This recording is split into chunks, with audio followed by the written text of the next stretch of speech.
afternoon, wherever you may be. Today, we're going to be talking about precision amplifiers along with the technologies behind those products. So clearly, there'll be a lot of new stuff that you get to see here. And let's just do this. So my name is Soufiane Ben Daoud, and I belong to the Precision Amplifier product line, which is a sister product among other ones, high speed, namely, general purpose, of course, and some RF amplifiers. We are the only product lines when I say we, I mean the Precision Amplifier product line. We're the only ones that actually make beyond and above amplifiers. In other words, we make building blocks such as complete AFEs, system on chips, automotive devices, XDRs, DAC companions, etc. So it's a lot more than just amplifiers. Most of these products rely on different process technologies, as you would imagine, but they also rely on cutting edge technologies like zero drift, for instance, which is really the ultimate level of precision. eTrim, another one, multiplexer friendly, which we call MUX friendly. And then, of course, we have some other ones, standard amplifiers like JFET. We have Super Beta, of course, some other newer technologies such as zero drift, zero crossover, and then combination of any of these three, four, sometimes two, depending on the actual product and the market that we target. So needless to say, we also have a linear audio product line within our product line. So it's a mini product line really that does both audio for consumer, pro audio, and prosumer. So in between the two really. In terms of market positioning and segments that we target, test and measurement is a large one, factory automation within the industrial, medical, so instrumentation really, grid, and of course, HEV and EV as well. So let's talk about zero drift technology and what it means and provide you with some of the products that we've been releasing over the course of the last 6 months, maybe 9 months also. What zero drift means is that it's really the ultimate precision. It's the highest level of precision that you can achieve given all the other technologies, right? So one of the main features or one of the main benefits for zero drift is essentially eliminating the need for calibration altogether. So you don't really need to calibrate whether a 1 point or a 2 point calibration. So this is very, very important when it comes to extended temperatures. So best in class DC performance in terms of offset, but also drift. The other thing, the other benefit is the fact that because of the DC chopping happening inside the amplifier, the 1/F doesn't become an issue. So in other words, it gets virtually eliminated completely from the picture. So if you look at the broadband noise, it becomes really flat. So all you have to deal with is the broadband or the flat band noise, which is huge advantage. This is especially true when you're targeting slow moving signals, okay? Some of the products that we've been releasing lately, one of them includes this OPA 189 you see on the right side of your screen, which targets applications such as temperature control, temperature measurements, even medical instrumentation. And that one achieves 3 microvolts maximum offset voltage for a very, very low 20 nanovolts per degree Celsius. And I said nanovolts, of course, per degree Celsius of drift. Now, if you contrast that with an eTrim type device, which is the OPA 192, that's a flagship of eTrim, by the way. We're talking an order of magnitude difference, 25 microvolts of offset voltage, 500 nanovolts. So really 2 orders of magnitude in terms of comparison for the drift between the two. So again, that's why I call it the ultimate precision. Likewise, and conversely, if we go to lower voltage, you then have the OPA 388, which really blows the OPA 376 out of the water in terms of comparison and contrast between the drift and the offset voltage. So no matter what your choice, no matter what your application, in terms of single supply, dual supply, split supply, and even whatever, we have a choice for you, okay?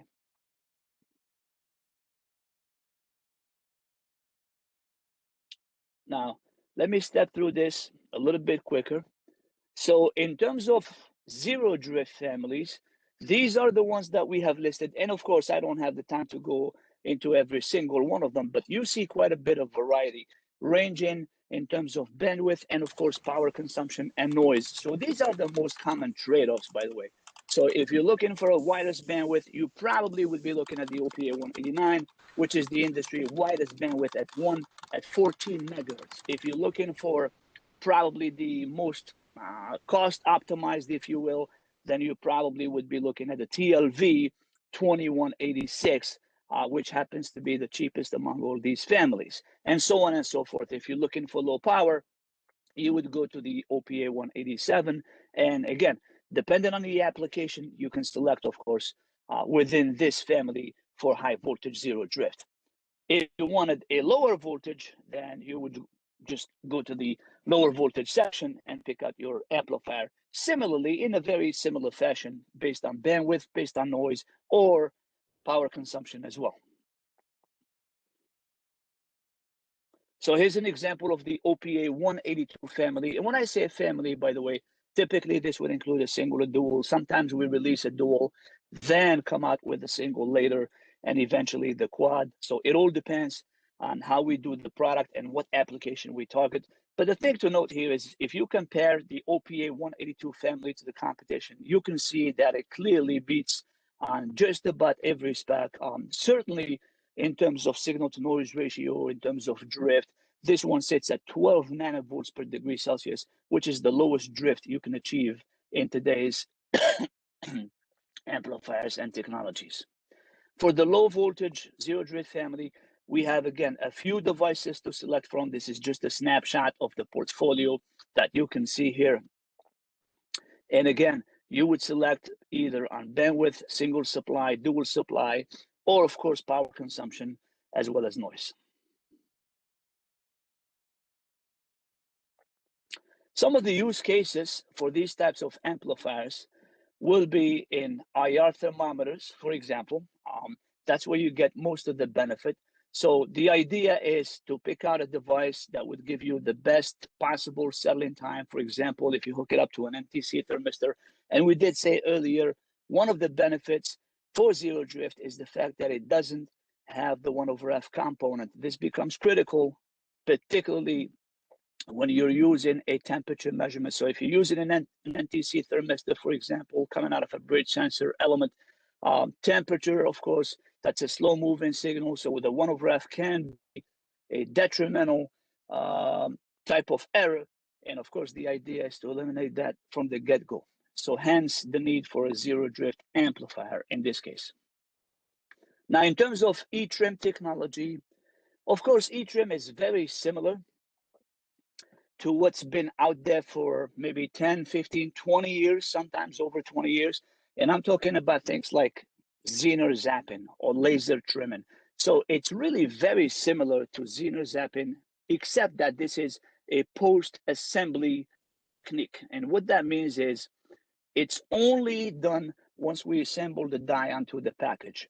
So what that does is that it basically eliminates any kind of offset shift once you assemble the die into the package, which is due essentially to the fact that you're rubbing the package onto the die. So that creates quite a bit of mechanical stress. So that stress, of course, induces quite a bit of package or shifting, offset and drift shifting inside the die. And so it becomes a problem. Whereas you pick out a part that has maybe 5 or 20 microvolts, let's say, of typical offset voltage, and by the time you put it in a QFN package, a 2x2, let's say, or even an SC70, it really becomes 50, 75, or maybe 200 microvolts, right? That's a problem because clearly it's a different spec entirely. So the idea of eTrim is that it's very stable over time and over the common mode range. So it's not a particular trim point, but it's really the entire common mode. So it really allows you for the miniaturization of different packages, including WCSP, wafer level chip scale, micro SMD, of course, and QFN or DRG.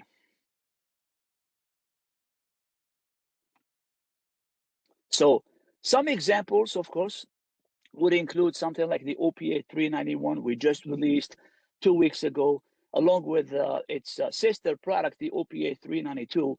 And those really stand out because of the input bias current, also the DC precision in terms of offset voltage and drift likewise. So if you look at the 391 and the 392 similarly, they both have a very, very low input bias current of sub picoamp. So these happen to be at 800 femtoamps or 0.8 picoamps.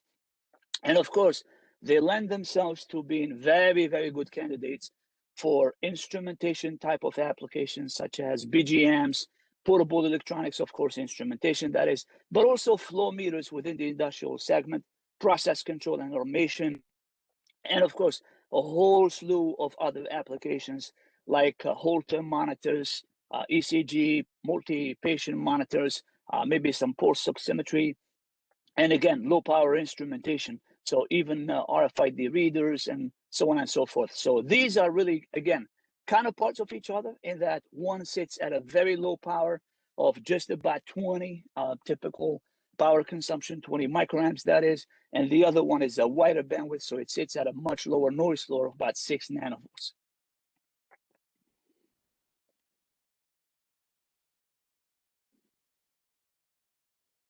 So this is an application, of course, showing you the blood glucose meter as well as a gas meter.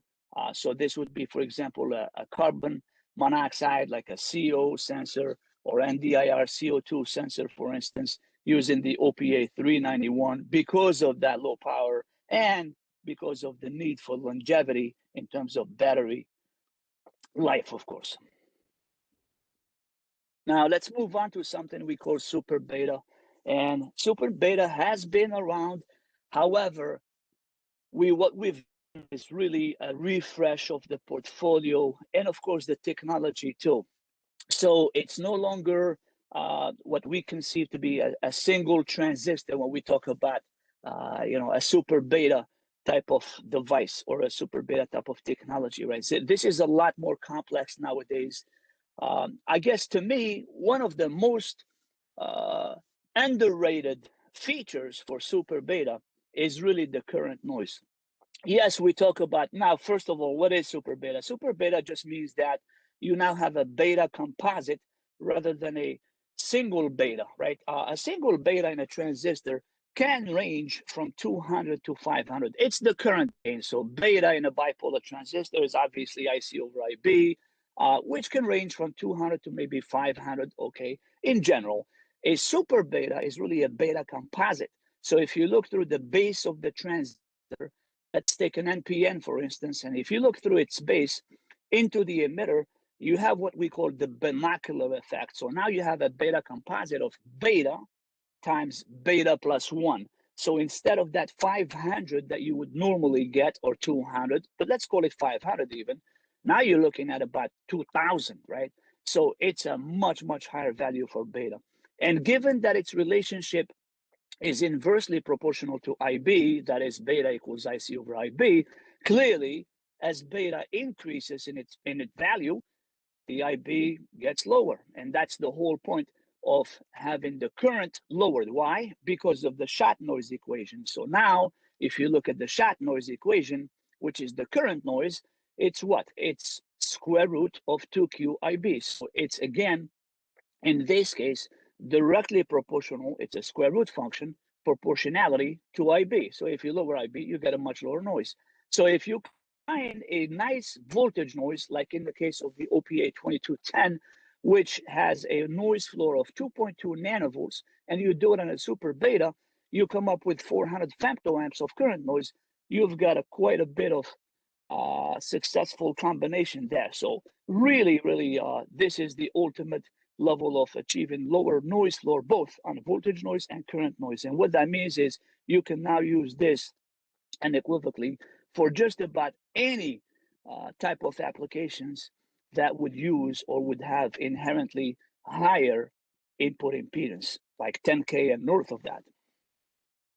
Now, of course, we don't stop here. We don't do just super beta on ordinary or regular amplifiers. We also can implement this technique and technology on other devices like instrumentation amplifiers, of course. One of the examples, or some of the examples listed, are the INA 818. And you can compare that to a traditional type of design, the INA 118, And you can see the difference. We're talking orders of magnitude difference between the IB, the input bias current, which again goes to my point earlier about the noise reduction in the current. And let me go to the next one. Okay, so these are some of the ones in terms of instrumentation amplifiers that we have in the portfolio, ranging, again, generally broken down by high supply voltage, meaning 36 volts down to 4.5 volts or 8 volts, depending on the product. And then the low voltage, which would be something from 5 volts and down below. Generally speaking, super beta is implemented on higher voltage type of devices rather than the low voltage. Okay. One of the innovative features that we've been doing lately on other amplifiers is something we called over voltage protection. And what that means is over voltage protection simply means eliminating the need to go to an external circuit, which is really extra components, and essentially be able to accommodate a higher voltage coming into the amplifier. Why? Because of the limitation of the supply voltage. So we've actually implemented this on the chip, something we call the OPA 206, which essentially reduces the need for any kind of TVSs and voltage dividers and other passive components. And these particular devices can allow you to go plus or minus 60 volts above the supply. So if you look at the INA, for example, instrumentation amplifiers 818 or 821, these will allow you to go from 60 volts to 40 volts respectively. And I mean 60 volts from either rail. So that's 120 volts total. So plus 60, minus 60. Likewise for the OPA 2206, that would do plus or minus 40 volt from a single supply or a dual supply. If you have a single supply, it would be 36 volts. If you have a dual supply, that would be plus or minus 18 volts, thereby accommodating that plus or minus 40 volts. So great way to reduce component cost, of course, total cost of ownership, as well as complexity, and of course, reducing the BOM entirely, which means really miniaturization and minimizing the footprint as well. The INA 849, this is our latest instrumentation amplifier, and it happens to be the lowest noise. So this is a 1 nanovolt at 1K. Voltage noise density is really unprecedented in this case for instrumentation amplifiers, excuse me, with a superb offset voltage and the rest of the DC precision just speaks for itself here. Very decent AC performance, obviously, that goes without saying, at 35 volts per microsecond and 120 dB of minimum CMRR gain of 1.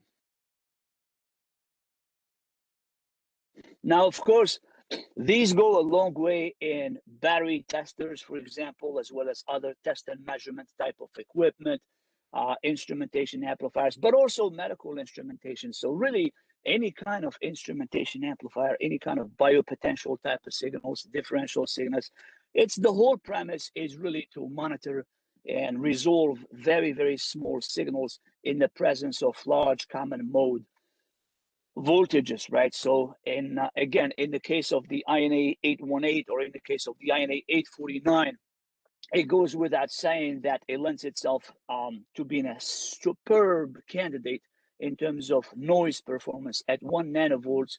It becomes basically the choice to go to in terms of current sensing, but also voltage monitoring inside of battery cells and multi-cells batteries and so on and so forth. Okay, other choices, of course, would include instrumentation amplifiers for field transmitters, for example, where you need that CMRR, okay? So you don't want to have to deal with the calibration. So rather than picking out a PGA, people sometimes look at instrumentation amplifiers. Again, for that particular INA to achieve a certain CMRR, typically the minimum CMRR required would be around 86 dB. So when you have something that gives you 120 dB, needless to say, it's really, really attractive in that it reduces the BOM cost. And of course, fact that you have to match the resistors rather at 0.05% or 0.01%, which becomes rather a complex and more expensive solution. Now, I mentioned medical earlier. As you would imagine, at the start of the year, last year in 2020, of course, we've done quite a bit of business for ventilators as we contributed to the COVID pandemic, of course. And some of these would actually use a lot of our instrumentation amplifiers, including some of the lower cost devices like the INA 819 and INA 818. Now, these are also precision. They happen to be low power, but they also happen to be lower cost solutions compared to their predecessors, like the INA 849 we mentioned or the INA 821 we mentioned. Okay, I mentioned earlier some of the super beta transistors and some of the super beta amplifiers and instrumentation amplifiers. This is a snapshot of what we have currently in the portfolio as latest release or releases. The OPA 2202, that one is available, of course, online. The OPA 2205 and the 2206, which has the overvoltage protection. And then the OPA 210, which is, to me, a stellar choice given its voltage noise and noise as well. Okay. We continue with medical examples and medical use cases and applications. So an ultrasound, for example, if you look at it and if you look into the subsystem or a subsystem of the ultrasound, you'll see what we call a TGC circuit, which is a time gain compensation. Okay. And the idea is, of course, to put the low noise front, as I usually say, to minimize the impact on the rest of the signal chain. And that's where these super beta really come in handy because of that low noise, be it related to current or voltage, right? So you put that up front. You have two, of course, OPA 2210s, and then you hook it up essentially to a THS. A THS simply means a FDA, which is a fully differential amplifier, right? That's on a high speed. So THS essentially means over 50 megahertz of bandwidth, whereas a THP really means a precision version of that THS. So it's also an FDA, so it's a fully differential amplifier, thereby minimizing that noise immunity or maximizing the noise immunity, I should say. And then, of course, a THP 210 would give you the lowest amount of impact into the rest of the signal chain, meaning your 16-bit or 18-bit A/D in this case. Okay. The other thing to mention also is that with these types of low noise devices and super beta, you also have the added benefit of a rather quick settling time on the output, really. Why? Well, because you're reducing that thermal drift, which enhances the need for that settling time. So you don't have that longer, what we call thermal tail on the output of the amplifier. So it settles rather faster than ordinary amplifiers going into your 16-bit A/D. And of course, that allows you to stay within that plus or minus 1 LSB boundary going into your 16-bit, perhaps 18-bit SAR converter. Okay, so again, I mentioned the 210 as an improved version of the OPA 2209. 2209, by the way, for those of you who've done design with amplifiers, chances are you've seen it at some point. We have the 209 and the 211 as the lowest noise amplifiers in the portfolio. But what I want to show you here is not so much the block diagram. It's just a very, very quick overview and see how the two compare in the same block diagram. If we look at it and we hook it up the same way, we can see that with the 210, because of that super beta and lower current noise, you actually save about 20% noise. If you look at basically the total RMS noise on the output of the amplifier, you can see about 20% improvement.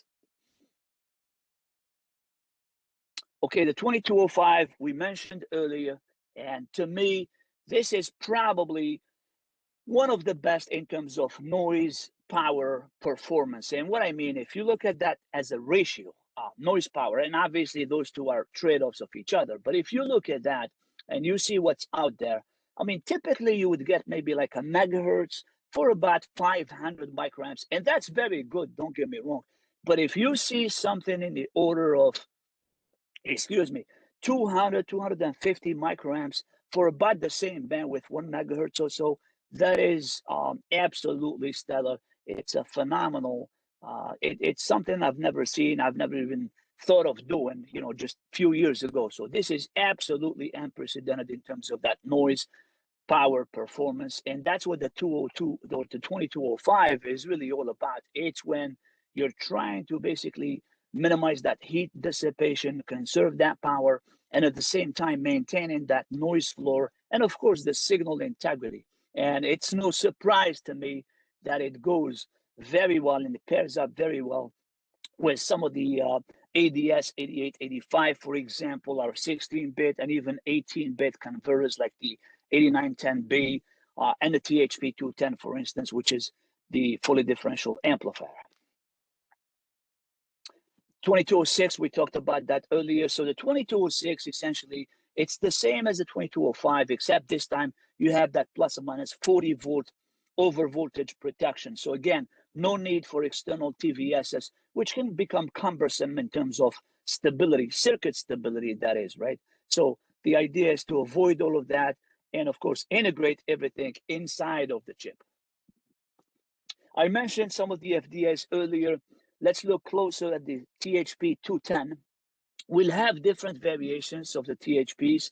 This one happens to be the first one that we did, and it's a 10 megahertz bandwidth amplifier. So it is, again, fully differential amplifier for noise immunity, obviously, but it does extremely well in terms of noise performance, but also DC performance. And like other FDAs, fully differential amplifiers, those tend to draw a lot more power. If you look at a THS 4541 or 4551 or 4531, even from TI, they tend to draw a lot of power for a good reason. They're meant to be high-speed amplifiers, whereas this one is really meant to address that sweet spot between DC, so really best of both worlds. So DC and AC wise, right? 10 megahertz, but also only about 40 microvolts of offset with a spectacular drift of just about 350 nanovolts with a mere 1 milliamp of power consumption, which is absolutely phenomenal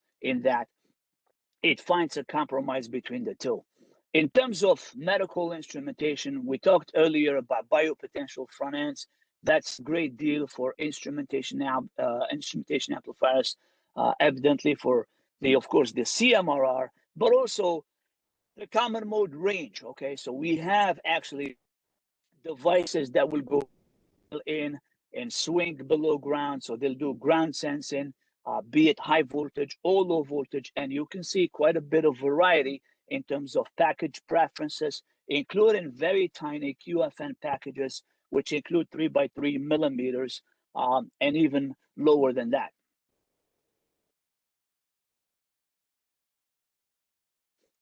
Again, going back to test and measurement, in this case, we talked about the need for over voltage protection. Here's an example showing the OPA 2206 paired up with an OPA 2182, which is a zero drift. So oftentimes, just because these are different technologies doesn't mean that you cannot combine them. In fact, many of these technologies are combined internally, design-wise. So right from the design, they combine these technologies, put them together in a single package, and provide them to you.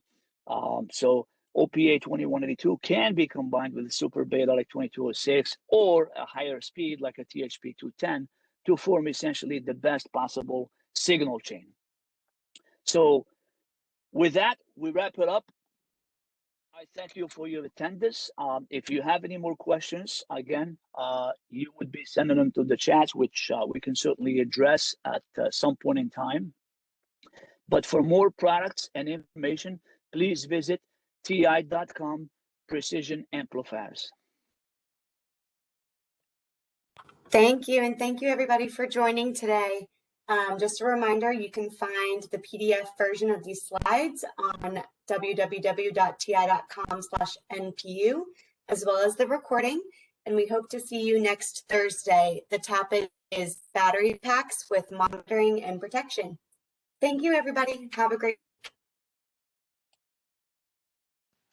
Thank you. Bye.